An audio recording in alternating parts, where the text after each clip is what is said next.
Am I the a-hole for siding with my mom over my dad and stepmom after mom published the obituary my sister wrote that didn't mention our stepmom, step or half siblings?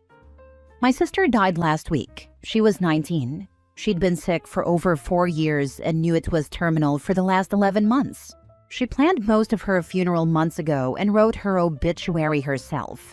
She told me and mom she wanted that to be what was published and for us to stick to her funeral plans. She said she didn't want anything fake or not her. Our dad wasn't a part of this. My sister wasn't close to him since he remarried 6 years ago, and she'd lived with mom full-time when she got sick. Dad still saw her, but their relationship wasn't good. She hadn't seen our stepmom in over 3 years, nor our step-siblings, who are our stepmom's kids from before she married dad, or our half-siblings from dad and stepmom. In her obituary, she didn't mention them, just mom, dad, me, our grandparents, our aunts and uncle, and a few cousins. That's the obituary we published, and my dad and stepmom were furious. They told mom she should have added to it when she knew my sister had left them out. Dad tried to order her to submit a change, but mom said no. Dad tried to do it himself, but he was told he'd need to publish a different one. Dad wanted me to convince mom, but I stood with her in saying no. My sister didn't want them mentioned, and it was her obituary. She wrote what was published, and I feel like that was the right thing to do. I don't think my mom did anything wrong. The funeral was incredibly awkward because of the tension. My sister hadn't wanted our stepmom, step-siblings, her half-siblings to be seated with a family. In the end, my stepmom and her kids stayed home, and dad sat with me and mom at the service. When it was over, my sister's best friend gave each of us a letter from her. The timing was, again, what my sister had wanted. My dad's letter set him off even more, and he was angry at mom and then at me for taking her side over theirs. Am I the a-hole? Now for the top comments. Not the a-hole. Y'all are just following your sister's last wishes. Your dad can kick rocks. Whatever the reasons for their rocky relationship, it's far too late for him to be trying to play happy family now. Yeah, he sounds super selfish. My brother-in-law just died really suddenly and tragically. The funeral is in 3 days, and my mother, who didn't know him well, is milking the tragedy on Facebook. It's gross. So I see where you're coming from, Opie, but not the a-hole. Your father is being selfish and disrespecting your sister's last wishes. He can buzz right off. I cut off one of my brothers for this kind of behavior. The girl who had a crush on him since we were kids, we're in our 50s now, and took care of him after his foot surgery, whom he refused to date, died. He went all over Facebook acting like he lost his girlfriend of so many years. Boo-hoo. I called him out on it, then blocked him, and I haven't spoken to him in almost 2 years. I am so proud that your mom did what your sister wanted. I did what my mother wanted. She didn't want a service, so she didn't have one, and I dealt with the backlash. But I'm proud of you and your mom. Same. I wish she hadn't needed to. I wish we could have saved my sister. She told me last night that she honored the wishes of her first baby, and it felt like the least she could do, since she couldn't give her a longer life. My mom's really struggling with my sister's death. We both are. I'm so sorry for your loss. I hope that you can grieve together, and hopefully, it gets a little easier as time goes on. Grief is always there though. When you're ready, it might help to find a therapist for both of you. Please also know that you didn't do anything wrong by honoring her wishes. Your dad is also grieving in his own way, which might involve some guilt. His current wife just sounds like a see you next Tuesday. I think planning her funeral and obituary likely brought some comfort to your sister. So by following her wishes, you have all respected and completed the grieving process she began for her life. Next story. Am I the a-hole for refusing to play happy family with my former bully, who is now my dad's fiancé? I, 24 female, had a rough time in middle and high school because of a girl named Sophie, 28 female. She wasn't just casually mean, she made my life miserable for years. She spread rumors about me, made fun of my appearance, and turned people against me. I developed severe anxiety, and it took years of therapy to rebuild my confidence. Fast forward to last year, my dad, 51 male, told me he was dating someone serious and wanted me to meet her. I showed up to dinner and my stomach dropped. It was Sophie. At first, I thought she didn't recognize me, but then she smiled awkwardly and said, "Wow, long time no see." Later that night, my dad asked why I was so quiet. When I told him what Sophie had done to me growing up, he was shocked. He said she had never mentioned knowing me. When he brought it up to her, she texted me a short, "Hey, I'm sorry if I was ever mean to you. I was young and stupid." That was it. I told my dad I wanted nothing to do with her. He said people change and that I should give her a chance. I refused, so he stopped bringing her around when I visited. That was fine until last month when he announced they were engaged. Now he's pushing me to come to the wedding, saying I need to move on and not hold a grudge over childhood drama. Sophie hasn't tried to have a real conversation with me. She acts like nothing ever happened, which makes it so much worse. My dad thinks I should be able to let go since it was years ago. But to me, being bullied isn't just something you get over because enough time has passed. Some of my family agrees with me, but others say I'm being petty and should at least try to be civil for my dad's sake. So, am I the a-hole for refusing to accept her as family? Oh, hell no. I'd be going no contact with your dad. I can't believe he even continued to date her after you informed him she was your bully. Not the a-hole. I'd write a detailed list of everything, and I mean everything she did to you. I'd then send that list to all your family members with a copy of the half-assed apology. And then say that ultimately you're not prepared to accept her in your life, and frankly, if anyone keeps pushing you, I'd reiterate you'll go low contact. Then arrange a separate meeting with your dad alone. And go through everything and confirm he is picking her over you. And that's fine, but he has to accept the consequences of that. Clearly getting his junk wet is more important than his daughter. I love this approach. You need to write a letter spelling out for your dad and your family the horrible abuse this woman put you through and how this has affected you. I'd also be questioning why a 51-year-old is marrying a 28-year-old. Yep. If Sophie won't talk to you, she hasn't told him the extent of the bullying. Write it all down in detail. Make him confront the severity. If he still won't take it seriously, and that isn't something you can tolerate, you have your answer. Not the a-hole. Your dad's pathetic for this, and being with a woman just a few years older than you. Dude, maybe make nice and at the wedding, give a speech and say the things she did, and how she just swept it under the rug. Honestly, the fact that she bullied OP and now wants to play stepmom is already insane. But the dad marrying someone barely older than his own kid? That's next level cringe. Dating someone who literally went to school with your kid is beyond cringe. It's actually disgusting. Next story. Am I the a-hole for telling my stepmom and dad stop having so many kids? I, female 17, lost my mom when I was 10. Almost immediately after, my dad started dating Christina and married her 6 months later. She was divorced and had 2 boys, who are 1 and 2 years younger than me. They still fight nonstop all the time. Christina wanted a big family, and my dad would never say no to her. She got pregnant with their first baby almost immediately. She made us kids wear shirts that said, "Our family is growing by 2 feet," and forced us to take pictures. It was so uncomfortable since her sons were fighting, and I didn't even want to be there. But she didn't care. She just wanted a picture for her Facebook. When my half-brother was 9 months old, she got pregnant again. This time, she made us hold a sign that said, "Baby X is due on X." I was about to cry. I was already babysitting the kids and doing so much, and now there was going to be another one. But she kept broadcasting how we were such a cute, blended family and a model family.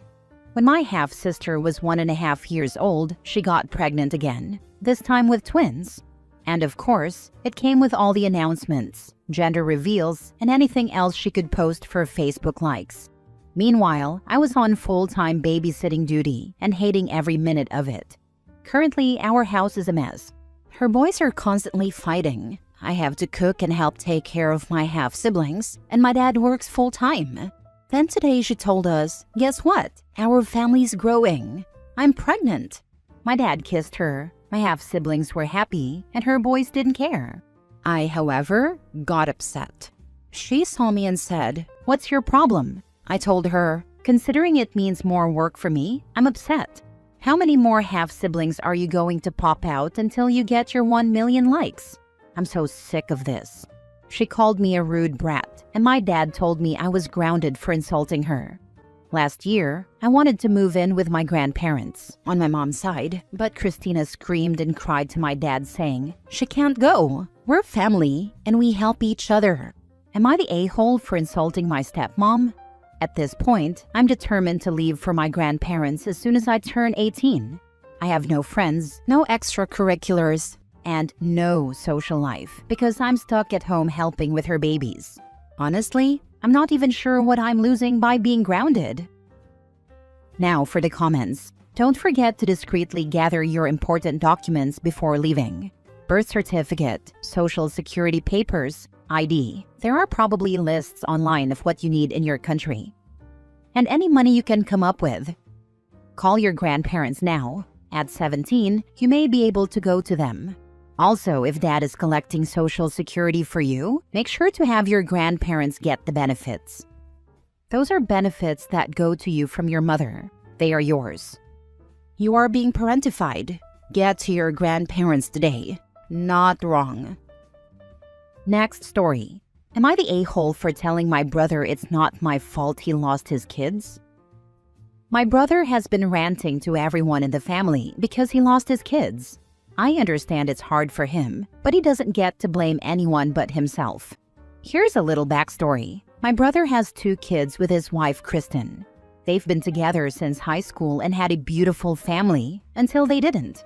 I don't talk to my brother at all, nor do I talk to Kristen. My brother and Kristen started using drugs, and being around the kids made everything worse. My brother was an addict years ago, but he went to rehab and got clean. It was shocking to hear that he had gotten back into it. As much as I helped him the first time, things just seemed to repeat themselves. Remember when I said I don't talk to my brother? Yeah, no one knew that he and Kristen were using, because he stopped coming around and stopped calling us. We didn't know what was going on in his life until we heard what happened. A teacher contacted CPS because of something my nephew told them. I was furious with my brother. Kids were taken out of their parents' custody and now live with Kristen's mom in New York. It's a shame that my brother turned his life around, just to fall back into the same cycle I had once helped him escape. I wanted nothing to do with him because he put his kids in danger, and so did Kristen. He refuses to accept that he is the only one to blame. He told me I needed to help him get the kids back, and I told him no, because they wouldn't be safe with him. But he told me I was acting like an a-hole and should just help him. I told him the hard truth. It's not my fault he lost them. Do not do anything to help him. Keeping the children safe is what matters. They're far better off away from drug-addicted parents. Exactly. The kid's safety comes first, no question. He did this to himself, and now he wants everyone else to fix it? Nah, not my problem. I'm not gonna help him bring them back to that mess. They deserve better. Not the a-hole. I have quite a few addicts in my family, and some have since died or disappeared. I've grown a thick shell/skin now. At first, I gave them a chance to let me in and help. Once it was clear they weren't ready for it, I walked away. Now my policy is, you don't get to know where I live, my number, social media, kids, etc. until I see proof of at least 1 year clean and a healthy mindset. I've been called heartless and cold for it, but truth be told, it's the best thing you can do for an addict. They need to hit rock bottom, truly feel like no one is there, and then grow that desire to change and overcome. If they can't find that will or desire within themselves, then all you end up doing is enabling them. When kids are involved, you need to make those walls even stronger. You will become the shield for those kids. Be their teacher and safe place. Be the closest thing they have to the parent they've basically lost. My husband has serious mental health issues and went undiagnosed for years. He turned to drugs at 14. By his mid-20s, he was no longer allowed at his folks' place due to stealing from them.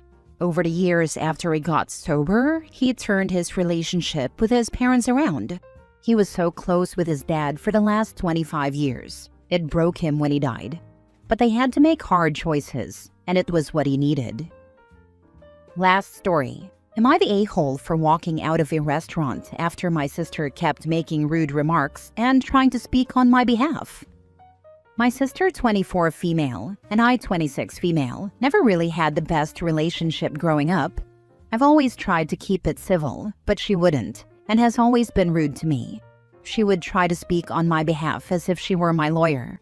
To make things relevant, I'm on the spectrum. She would constantly convince me to say no whenever others asked me a question, tell me to shut up whenever I talked to my friends or anyone who wanted to have a conversation with me, or shake her head no, either because she disapproved of something or simply wanted me to shut the heck up. This past weekend, my parents asked me and my sister to meet them at a restaurant for dinner since we hadn't seen each other in weeks, and they wanted to treat us. We met at the restaurant, and everything went well until it was time to order. I'm not much of an eater, so I wanted to order some appetizers. But my parents encouraged me to get an entree so I could have food to take home if I didn't finish. I considered it, but then I saw my sister shaking her head. I asked her what her issue was, and she said that she knew I didn't need the entree and therefore I shouldn't waste money or food. My parents told her that wasn't her concern and that I could order for myself. I ordered the entree I liked, and when our food came, my sister was glaring at me the entire time. I finished my food, so I didn't even need to take leftovers home since there were none. Lol. When asked if we wanted dessert, my dad asked if I wanted some.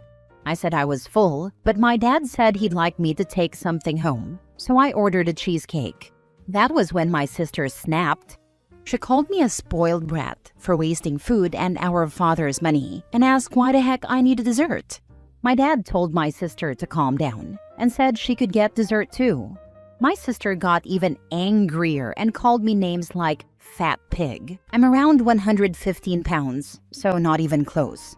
Yes, woman, whatever the heck that means, and said I was wasting money. I make my own money, so I don't know what her issue was. I didn't want to be around her, so I got up and left. My parents begged me to stay since we had planned to get coffee somewhere else afterward, but I declined. I couldn't stay if my sister was going to continue acting that way. I even changed my mind about dessert. When I got home, I got a couple of calls from my parents apologizing on my sister's behalf. My mom said I shouldn't have walked out and let my sister get the better of me. She tends to defend my sister a lot, so I told her she needed to wake up and understand that my sister has always tried to control me for reasons I can't understand.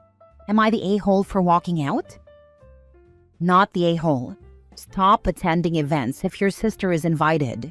She's evil, and you don't deserve a devil ruining your day. The next time your parents invite you to dinner, tell them that you'd love to have a meal with the two of them, but you are taking a break from your sister. Tell them she has unknown mental health issues that make her obsessed with you and you need a break from it. Tell them that you hope the break gives her time to get a life and quit worrying about yours. Exactly. Also tell your mom that she didn't get the better of you.